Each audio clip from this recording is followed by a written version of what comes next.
Welcome to the Be a Paid Speaker Now podcast. I'm your host and speaking coach, Deborah Deras, known as the top Latina peak performance speaker. This podcast is here to support you with strategies and best practices of paid speakers so you can find out what works and what doesn't, so you can achieve success with ease and grace in your speaking career. Enjoy the show.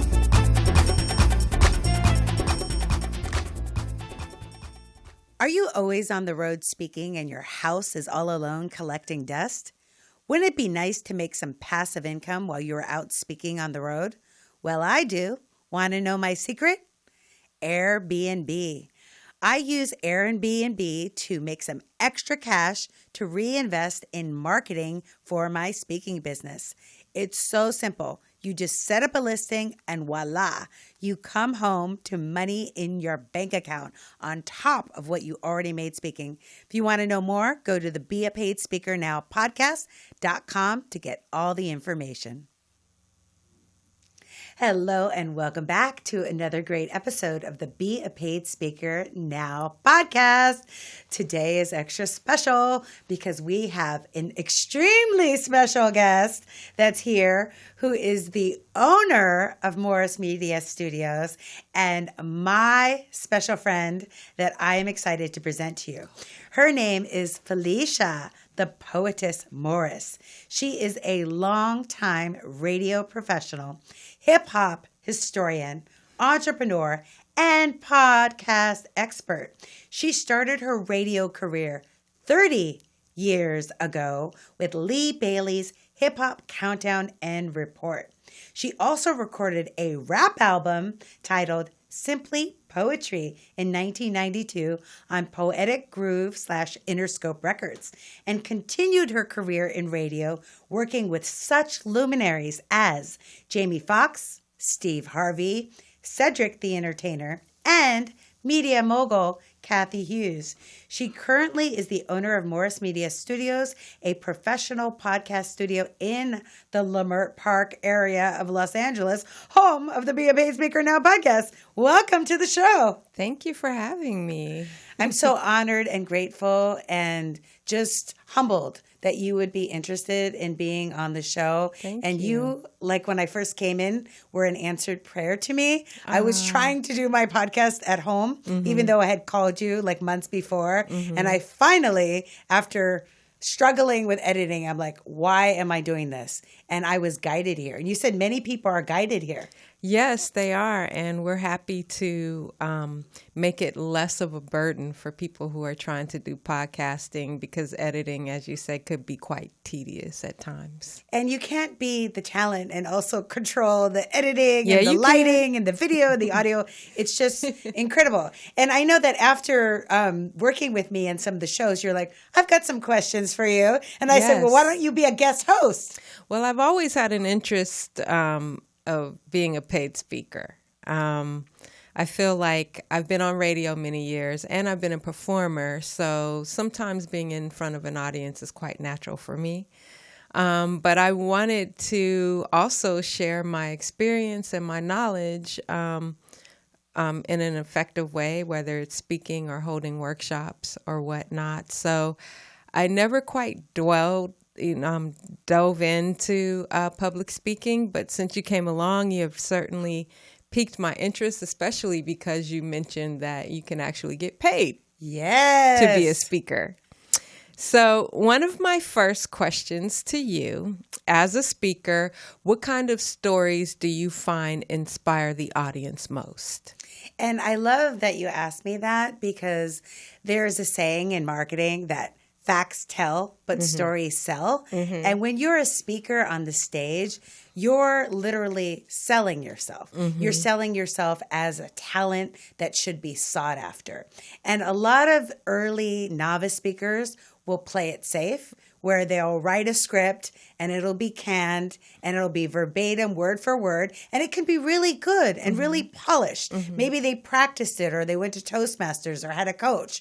But it is different to say words of a speech and to connect soul to soul. I mean, I know you've heard some speakers where you're like, wow, I got chills. My life was transformed. I feel challenged. I feel different than before. And the way to tell the stories is to be really naked with your soul and vulnerable.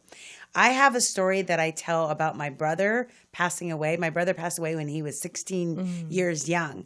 And that was what inspired me to start my career as a speaker. And I've told that story for judges, for high school students, for college students.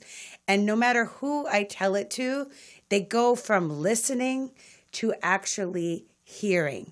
Because every human that has a heart and a soul knows what it's like to love someone and knows what it's like to lose that love. And it really brings out the humanity in people. And not that you have to tell a sad story, but the key thing is to be authentic, to be real, to be you, and to take them on a roller coaster ride. So you have some high points where you're doing great, but you also have some low points. And anytime you connect with women, women connect more with your vulnerabilities than by your strengths. Okay, good. Now, how personal should you get? You said to be vulnerable and open, but just how personal should you get when you are speaking to an audience of maybe strangers, perhaps? Yeah, I'm always speaking to an audience of strangers every single time I speak. I don't think there's any time that I know. I may have met them for like 20 minutes before, but that's it. But I make them my friends by coming early and connecting with them. But it's really important because there's a fine line.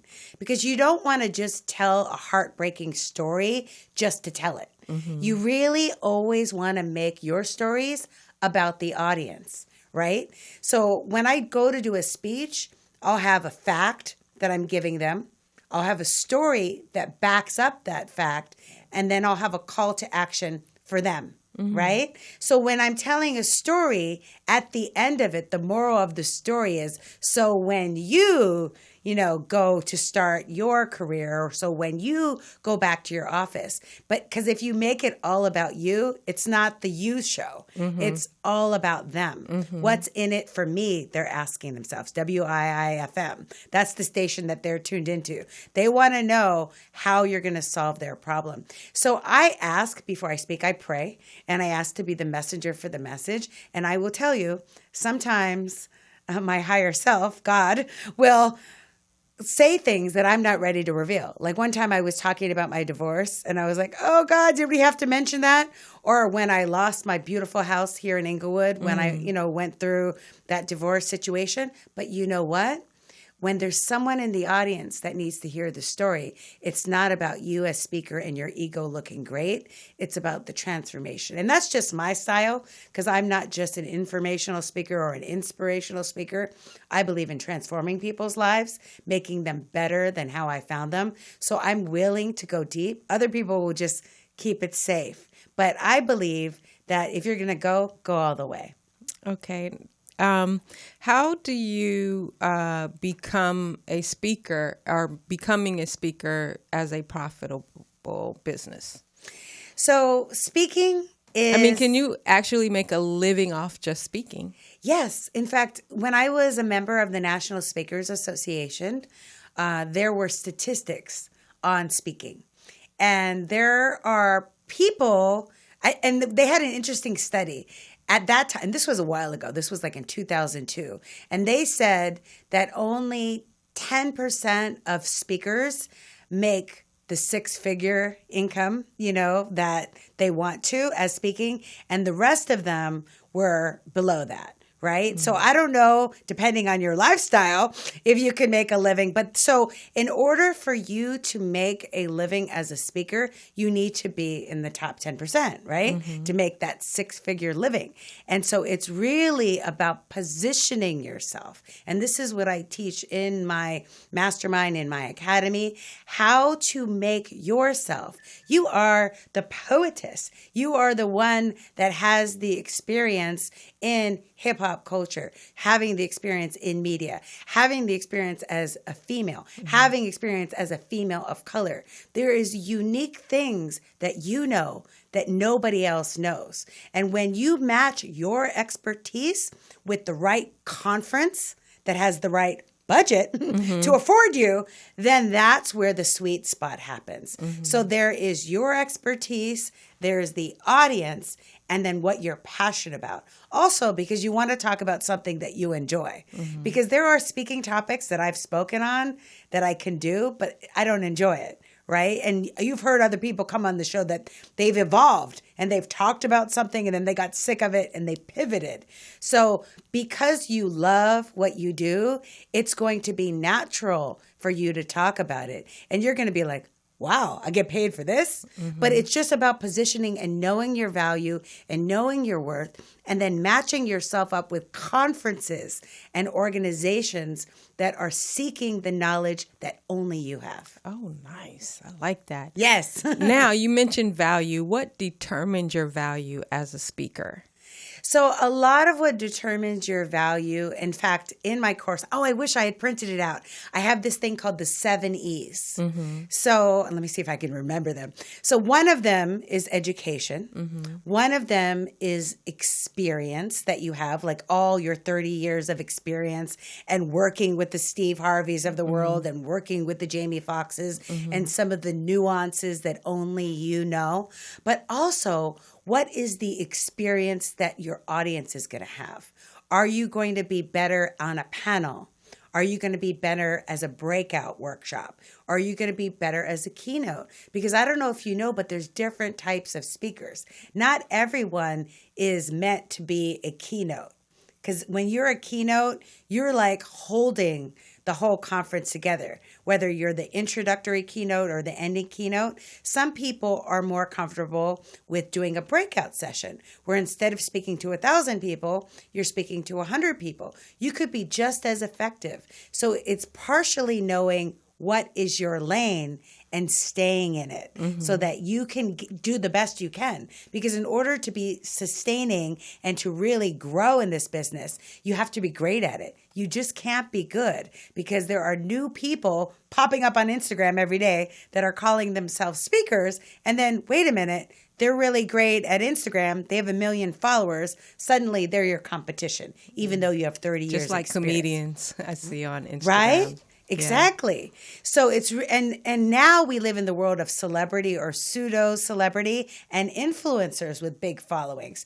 And the more following you have on social media, then you could actually get a comedy special or get a show on HBO, right? Is that leverage also for speakers? Definitely. Their following? Definitely. Social media is leverage for speakers. That's why a lot of the old school speakers that aren't comfortable with social media need to catch up because that's what conference promoters are looking for. They want to have seats in their conference. They want to have that top dollar. They want it to be sold out. And they know that if your name is a draw, you might even include, I'll do a social media post on your event as part of your contract, and you could leverage that when you're negotiating. Look, I have this many following, or look, I have this many connections, and I can bring these people into the room. So that's definitely, so when you think about what makes you a fantastic speaker, it's a combination of your education, your experience, and then what you bring to the stage, along with your social media. Okay. My next question is, what's the best way to connect with your audience when you are speaking? Is it eye contact? Is it your content? What is it that makes an audience connect with you? And I love this because I speak a lot on mindfulness. In fact, I'm speaking at a credit union in Florida on mindfulness for leadership. Because we live in a society that is connected to their cell phones. You literally see people walking in a crosswalk looking down at their cell phone. They must have a lot of faith in God, right? In order to do that. So we are so disconnected from ourselves because we're connected with technology and we're disconnected from each other. So when you're on a stage, and usually when you're on a stage, if there's more than 500 people, you can only see the first 300 anyway because all the lights. So you have to be connected to yourself. Whatever practices that you are connected with yourself, whether it's a breathing exercise or whether it is a meditation you do or a visualization you do or even an NLP anchoring process, which I also do. I learned this from Tony Robbins, where you get yourself into the zone of being confident, that you own that stage. And what I do is I imagine that I'm helping one person. So I see all the thousands of people, but I think about the one person whose lives are going to be changed. And I look on right side of the room, middle of the room, left side of the room. And so they don't know that I'm looking at sections. They think I'm talking exactly to them. And when I come off the stage, people will say, did you know you were talking exactly to me? Because I'm literally imagining that. And our brain is so powerful. Our thoughts are so powerful. When we feel that we're connected with them, they feel it. Because we're all connected by energy. It's the collective consciousness. So you're able to really connect with them by really feeling their vibration. I also ask before I speak, again, that I'm the messenger for the message. And I say, whatever needs to be said is said, and whatever needs to be heard is heard, and that the audience is receptive to me. Yes. Because I've spoken to some challenging audiences. I mean, I've literally spoken to juvenile delinquents in detention centers. I spoke to teenagers that were drug addicts in rehab. The hardest was the females, the young teenage girls. Speaking to them. I've spoken to rival gang members. But then I've also, my hardest audience, guess who they were? Teachers. Because teachers are used to They think they know everything. Right. They're used to speaking and teaching. They're not used to sitting still and being, Right. Teachers were the hardest. Oh, wow. I love teachers. Imagine. I consider myself a teacher, but they was the hardest audience I ever had. Oh, wow. Now, is there any type of courses or training or any preparation you should consider before becoming a professional paid speaker? Yes. I'm so glad you asked that, because a lot of people, they hear the podcast and they may go to my website and want to join my mastermind to become a paid speaker. And I'm like, well, where are you speaking? And they're like, I'm not. I'm like, well, then you're not ready for the mastermind, because you really need to have experience under your belt before you're going to get paid. It's kind of like a doctor. They have to go through a whole internship, years and years of practicing, right? Attorneys as well, all the pro bono work beforehand. You need to get your feet wet. And what I recommend for new speakers is Toastmasters. It is a nonprofit organization. They're not a sponsor for the show. I just owe my whole entire career to them. I always hear Toastmasters and never know what it was. Toastmasters.org. O-R-G. It's a nonprofit organization that not only helps you with your speaking, it helps you with communication, leadership, and facilitation of meetings. And I joined it in my early 20s. My dad actually was a Toastmaster. And when I was a little girl, I would listen to him practice his speeches about our dog or whatever. I'm like, why are you talking about the dog? You should talk about me. And my dad was practicing his speeches. And it's like the best thing ever, because you can't just, like swimming, you can't read a book about swimming. You need to get in the pool. So Toastmasters has you speaking in front of an audience, and they start you out short with like a minute, 2 minute extemporaneous speeches off the cuff. And then you start to do prepared speeches, but they give you manuals. They even have manuals, how to be funny, how to persuade an audience, all these different things. And it's just a wonderful, it's so low cost, and it's totally volunteer run, and it's a wonderful place to get started. I was going twice a week for 3 years. And then I was asked by a Toastmaster member how much I charged to speak. And I was like you, I'm like, people get paid to speak. And that's how I got my first gig, through Toastmasters. Okay, so I want to ask a question, not on here, but on the Toastmasters, is it a location you go to? Is it in different cities? Yeah, it's all over the world, not just different cities. It's all over the world. When you go to Toastmasters.org, they'll let you know. I actually am a founder of a Inglewood Synergy Speakers Toastmasters right on Market Street. But anywhere you are in the world listening, you could just find out. And once you join, and it's so cheap, it's like $50 for 6 months. And it's kind of like you could go to as many meetings as you want. You can go to a meeting 3 times a day, and you could speak as it's a great investment, $50. I was going to ask you too. You said when they ask you how much you get paid to speak, How do you determine what your cost should be if you're a new speaker versus a well-seasoned speaker? Yeah. And so you are going to learn from what I didn't know, because when they asked me, how much do you charge to speak? I said, well, what do you pay? I had no idea.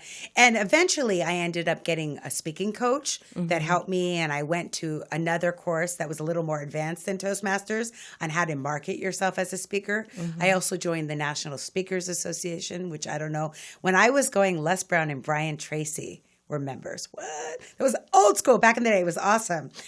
So normally when new speakers start, they start pro bono. They start at nothing because they need to work up the chops to be able to know that they have value and can command an audience and they have something to share. Even if they have a name?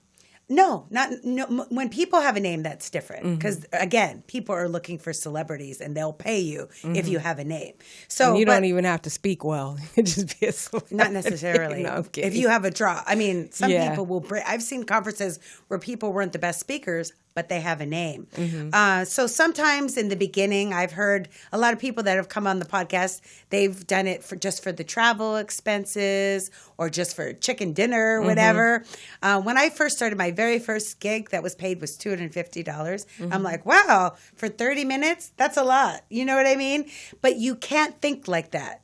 You're not being paid by the minute or by the hour.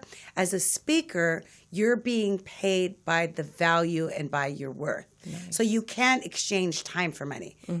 We as entrepreneurs cannot exchange time for money, no matter if you're a speaker or not. So it's about the value of what you bring.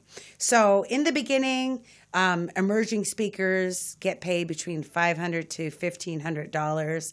And you have to realize it's not just the 20 minutes or 45 minutes or an hour you're on stage. It's your preparation, because you are customizing a program, you're preparing it, hopefully you're rehearsing it, you're having conference calls with the organizers, you're emailing back and forth, and then oftentimes I rarely speak in Los Angeles where I live. I'm always going across the country. So you have to think of your travel time and the opportunity cost for that. Because I tell them, even though I'm only here for 45 minutes, if I'm going to North Carolina back east, I'm 2 days out of my office. How much money do I lose being 2 days out of my office? So my fee has to cover that. Do you understand? And that doesn't include travel and expenses. That's completely separate. And they know that. And a lot of times organizations, say you have a book, will have an educational budget where they may not have money for speakers, but they have money for the book. So you could have them buy books for everyone, and then that covers your speaker's fee. For intermediate speakers, and this is not something that I made up. This is something that I got from the wealthy speaker, Jane Atkinson. She has a great podcast. I don't feel like she's a competitor with me because we both bring great value in different things. But I got this infographic from a blog she wrote. She said intermediate speakers, 5 to 10 years, you could be making between $3,000 to $10,000, right? And you know when to raise your fees when you're consistently booked. I made the biggest mistake. You want to hear my mistake? Sure. I had a speakers bureau that was representing me, and I didn't realize that they wanted me to charge more because they get a percentage. And for all the work in doing a contract and negotiating it, you definitely don't want to negotiate your own contract. You get so much more money if you don't. Even in the beginning, I negotiated in a different voice as Emily for Deborah. And they loved Emily so much they wanted her to come on the speaking engagements. Isn't that funny? Crazy. You had to find you an Emily. Right. No, I actually had an Emily. But she was real, but I was just negotiating as me as her. Okay. So once you get booked a lot consistently, then you know, okay, it's time to raise my fees. So this bureau said, do you want to raise your fees? I'm like, no, I'm fine. And then they didn't book me anymore. So, you know, there comes a point when you're consistently getting booked a certain amount that it's time to go to the next level. And last year I did that. This speaking agent found me. You know how she found me, Felicia? I was visible by doing a video on Facebook. And I literally am a busy entrepreneur like you. I don't have a lot of time. I'm rarely sitting at home in my studio, which I have, lights, camera, action. I'll literally take my beautiful iPhone X and I'll sit here in our alley, in the alley that we share, in my car. And I did like a 3-minute video today that I put up. I don't know what speaking gigs I'm already booking from that. People will book you as a speaker by seeing you speak. They need to try before they buy. It's like the pink spoon when you go to get the yogurt. They need to taste a little bit of what you're going to bring. So I really recommend new speakers do like 1-minute videos. Mine was 3 minutes. It doesn't have to be long. And then you can upload that on LinkedIn. You can upload that on YouTube. In my Synergy Speaker Mastermind, I have 4 videos. 1, Facebook for speakers, LinkedIn for speakers, Instagram for speakers, and YouTube for speakers. I literally booked a $60,000 contract off YouTube. Oh, wow. NASA found me off Instagram. That's amazing. Procter & Gamble found me on Facebook. So I didn't mention the seasoned speakers. People like Michelle Obama, excuse me, Clinton, like when he got out of office. These people get between $10,000 on up. Sky's the limit of what people will pay because they know they'll sell out. Yeah, because I know I've been seeing Michelle Obama, like her tickets are expensive, so I know she's getting paid a pretty nice thing for that. I mean, and she has a top-selling book. So. Exactly. Yeah. Mel Robbins, who was the top-selling author of last year, woman author, proud of her, The 5-Minute Rule, she probably gets $30,000 per gig and up, depending on her negotiation. I'm just guessing. Yes. Oh, wow. Okay. So one final question. What other streams of income are available to a professional speaker? Ooh la la.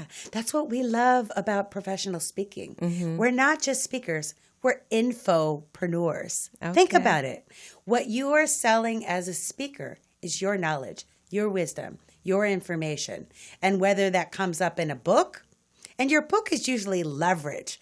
People that are self-published authors or even regular authors, unless you're a bestseller, you don't make much money, right? You make cents on each book, right?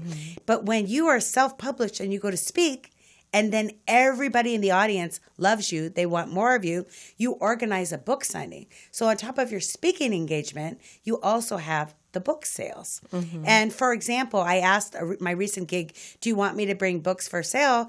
And they said, not for this gig, but for next time. So they're already thinking about bringing me back. We're going to do a whole seminar around your book. Oh, so nice. You see that? So books is one. You could do webinar series. So you could upsell a whole webinar series that maybe you do once a month. You could do an online course where you teach people the magic of media and how to get into it. You upsell people into that course. And you have to be really careful. When you're being paid to speak, you need to ask what you could sell from the back of the room. Okay. So you can't just, do it without their permission. If you did something that was your own event and your own conference, you upsell everything because you get people in for the low cost and you upsell. You could do mastermind courses, online courses. Sky is the limit because you are an infopreneur. And the more that they connect with you as a brand, the more they love you. They want everything you have, literally. Okay. Well, thank you. That was a lot of helpful information.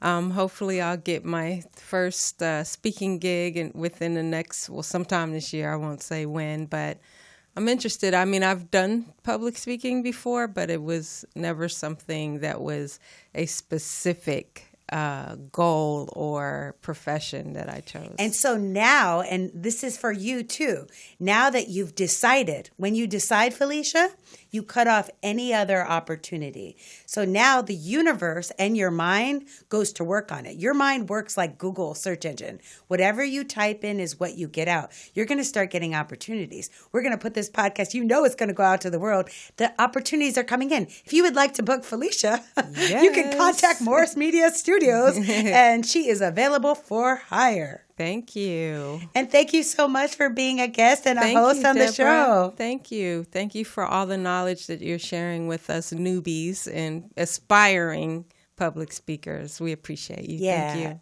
And thank you for the sacred space for me to be able to share this with the world, because any information I have, I want to give it back. And having this podcast allows me to really be that messenger for the message. And I believe that you are the messenger for the message. So get out there and be a paid speaker now. Thanks so much for tuning in. Ciao. Are you always on the road speaking and your house is all alone collecting dust? Wouldn't it be nice to make some passive income while you're out speaking on the road? Well, I do. Want to know my secret? Airbnb. I use Airbnb to make some extra cash to reinvest in marketing for my speaking business. It's so simple. You just set up a listing and voila, you come home to money in your bank account on top of what you already made speaking. If you want to know more, go to the Be a Paid Speaker Now podcast.com to get all the information. Thank you for tuning in to the Be a Paid Speaker Now podcast.